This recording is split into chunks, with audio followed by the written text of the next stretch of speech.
आज कौमी असम्बली के इजलास में काफ़ी गर्मा गर्मी भी हुई। पीपल्स पार्टी के रहनुमाओं की जानिब से भी और मुस्लिम लीग नून के रहनुमाओं की जानिब से भी काफ़ी तनकीद की गई है इस मिनी बजट और स्टेट बैंक ऑफ पाकिस्तान के बिल को लेकर। सबसे पहले तो सर बताइएगा क्या तहफ़्फ़ुज़ात क्या है, क्योंकि हुकूमत तो ये कह रही है कि आम आदमी पर कोई नया टैक्स नहीं लगेगा इस मिनी बजट के आने से। बिस्मिल्लाहिर्रहमानिर्रहीम। आयशा यूसुफ ये एक मजाक की बात कर रहे हैं, ये इन्होंने मईशत को भी मजाक समझ लिया है। लेकिन ना झूठ बोलना या सच की तर्जमानी ना करना मैं नहीं समझता। फैक्ट्स एंड फिगर्स हैं। IMF ने कहा है कि हर चीज़ पे जो एग्जेम्प्ट है सेल टैक्स से वो उसको सेल टैक्स लगा दिया जाए। सेल टैक्स तो सिर्फ एग्जेम्प्ट वही चीज़ें हैं जो कि बहुत ज़रूरी हैं और जो आम आदमी की हैं और जो कि इंतहाई उसके इसीलिए उसको एग्जेम्प्ट किया गया था। बाकी चीज़ों पे तो सेल टैक्स पहले ही लगा हुआ है। तो ये इन्होंने कहा और ये कहना कि आम आदमी को फ़र्क नहीं पड़ेगा। अब बताइए कि अद्वियात हैं, मेडिसन, उस पर सेल टैक्स लगेगा, खाने पीने की चीज़ों पे सेल टैक्स लगेगा, दूध पे सेल टैक्स लगेगा।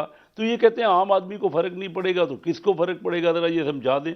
और फिर ऐसी चीज़ों पे ना ये बड़ा हसास मामला है, लोगों को दुख होता है, लोगों को तकलीफ़ में, और आप एक तरफ इजाफा कर रहे हैं, ऊपर उनके ज़ख्मों पे नमक छिड़क रहे हैं कि आम आदमी को तो फ़र्क नहीं पड़ेगा।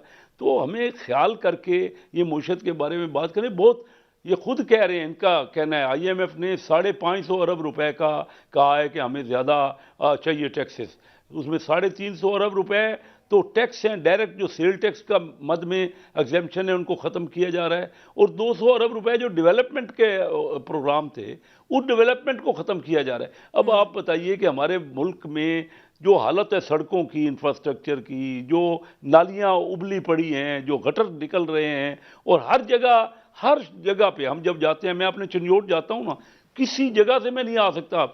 आपके साथ फैजुल्ला कमोका मेरे भाई हैं, हमारे चेयरमैन है, मैं फाइनेंस कमेटी में इनके साथ हूँ। वो कभी ये फैसलाबाद रहते हैं, इनसे पूछिए कभी जब भी चिन्योट जाते हैं तो क्या असर होता है उस सड़क का। या हम लाहौर से जाएं या इस्लामाबाद से पिंडी भटिया के रोड पे जाएं चिन्योट से, तो क्या, तो लोग जा ही नहीं सकते ना, वहाँ डेवलपमेंट हो रही है। देखिए ना, मंडी से जो जाने हैं खेत से मंडी तक पैदावार, वो भी नहीं जा सकती, ट्रांसपोर्ट नहीं। उसके अलावा बाकी देखिए ना, बिजली का इंफ्रास्ट्रक्चर, गैस नहीं है, गैस के सारे पाइप बिछे पड़े हैं पिछले 3 सालों से। मैंने उनको करवाया तो अपने हलकों में, और बाकी सब तमाम MNS के हल्के में वो जो पाइप बड़े बड़े तो लग गए, पैसा लग गया, अब आप उनको डिस्ट्रीब्यूशन पाइप नहीं लगा रहे, रोक के रख दिए। तालीम के इदारे रुके पड़े, तो डेवलपमेंट का भी काम, और 200 अरब रुपए टोटल इस साल कम हुई है, डेवलपमेंट का प्रोग्राम रखा गया कोई 500-550 अरब रुपए, उसमें से भी कोई 200 अरब कम आप कर देंगे, तो आप बताइए कि क्या 22 करोड़ कैसे साहब, आपको नहीं लगता कि डेवलपमेंट प्रोग्राम या डेवलपमेंट इस वक्त होना ये सेकेंडरी है, क्योंकि इस वक्त अनसर्टन सिचुएशन है पूरी दुनिया की, सिर्फ पाकिस्तान की नहीं, और पाकिस्तान में महंगाई की क्या सूरत हाल है आपको भी पता है। तो ज़रूरियात ज़िंदगी की चीज़ें आम आदमी तक पहुँचना ये सबसे ज़्यादा इम्पोर्टेंट होना चाहिए, हुकूमत की तरजीह में शामिल होना चाहिए सबसे पहले। नहीं, ऐसी बात नहीं है। देखिए दुनिया पूरी में कोविड ज़रूर आया, इंडिया में हमसे ज़्यादा कोविड हुआ ना, लेकिन वहाँ पे बाहर की इन्वेस्टमेंट आ रही है। इस साल 44 अरब डॉलर की इन्वेस्टमेंट आई है, और पाकिस्तान में सिर्फ 2 अरब फॉरेन डायरेक्ट। फिर उनके यहाँ तरक्की हो रही है, 10% इस वक्त इंडिया ग्रो कर रहा है कोविड के बावजूद। उनके यहाँ वो हालत नहीं है, और हमारे यहाँ महंगाई अब खुद हुकूमत की फिगर है 11.5%, जो इन्फ्लेशन का नवंबर में हो गया 11.5%, हुकूमत ने कहा। इंडिया में 4% है, बांग्लादेश में 4.5-5% होगी। तो ये आप बताइए, वो तो बांग्लादेश भी 8.5% तरक्की कर रहा है। अब $2000 बांग्लादेश की फ़ी का आमदनी हो गई है, हम 1200 पे, हमने 1400 पे छोड़ा था, अब 1200 हो गई है। कुल आमदनी पाकिस्तान की 310 अरब डॉलर से 290 हो गई है।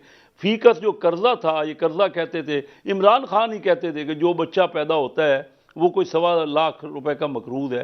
अब तो आप लोग तजावीज़ क्यों नहीं देते?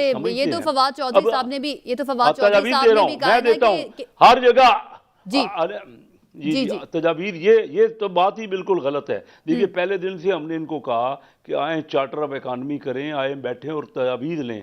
और मियाँ शहबाज शरीफ साहब ने भी कहा, इसने अपना जो बिलावल भुट्टो जरदारी ने भी कहा, मेरी कई तकरीरें, ये फाइनेंस कमेटी के हमारे चेयरमैन बैठे हैं, इनका काम है ना, ये पूछें हमसे, एजेंडा पे कोई आइटम लाएं, हम तजावीज़ देंगे, और मैं आपको कई बार ये तजावीज़ दे सकूँ, मोटी मोटी बात करूँगा। जी। देखिए, हमारे तकरीबन हमारे 4,000 अरब रुपया हुकूमत का फंसा हुआ है उन नेशनलाइज यूनिट पे जो घाटे कर रहे हैं।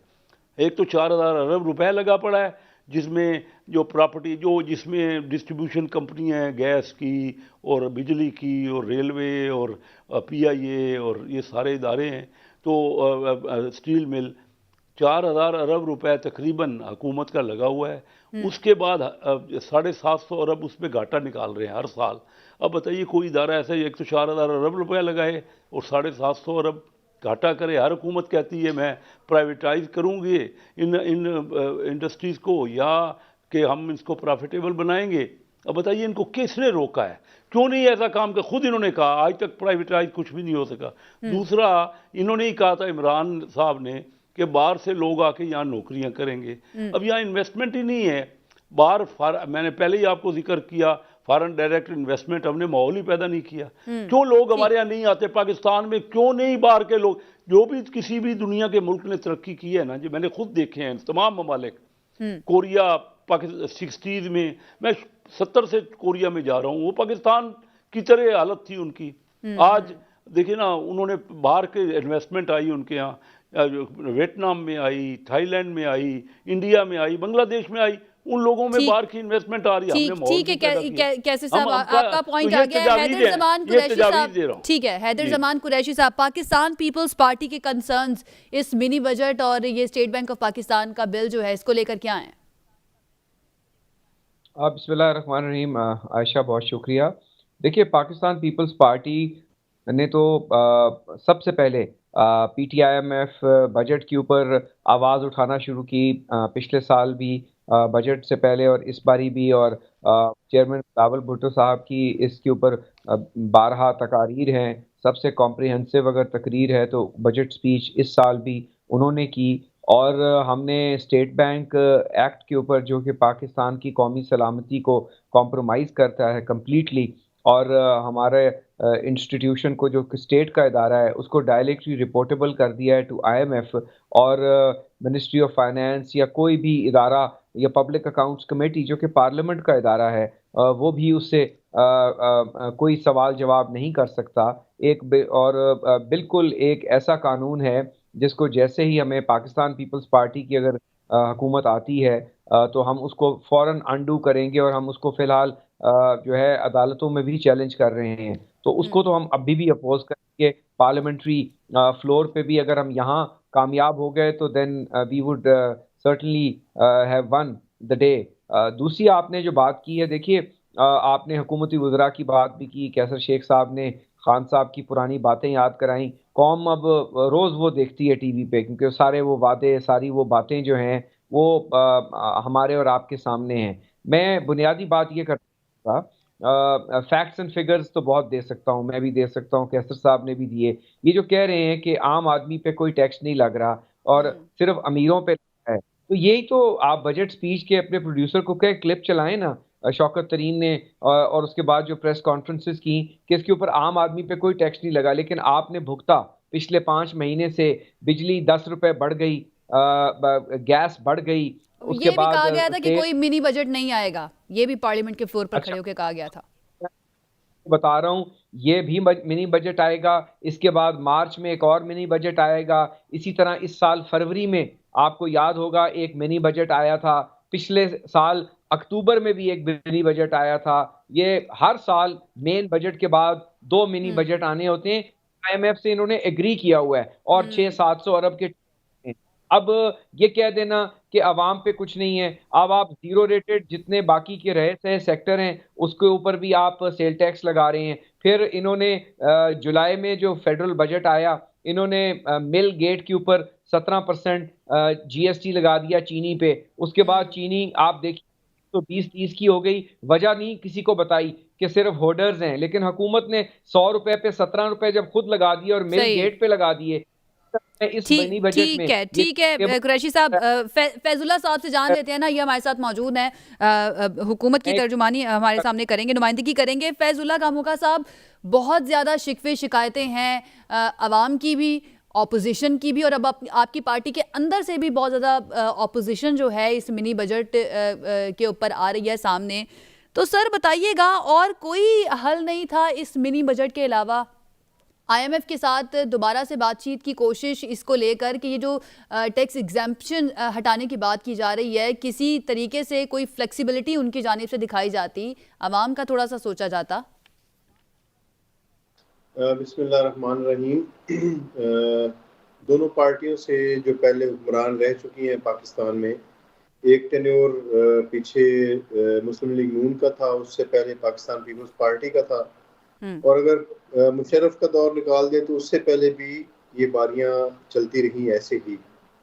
तो पहले तो बात कर लें, ये जो भी मिनी बजट के हवाले से बात हो रही है, तो सबसे पहले तो इसके असबाब के ऊपर गौर किया जाना चाहिए। इन बातों को छोड़ दें कि किसका किस पार्टी से ताल्लुक है।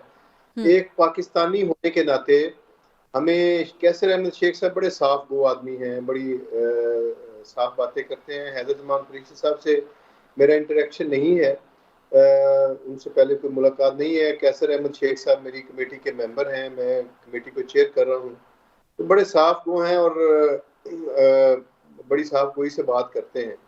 तो क्या हमें उन असबाब के ऊपर गौर नहीं करना चाहिए कि आज अगर ये सारा कुछ हो रहा है तो इसके मुहरकात क्या हैं, इसका बैकग्राउंड क्या है, इसके पीछे क्या है, क्यों ये सारा कुछ हुआ?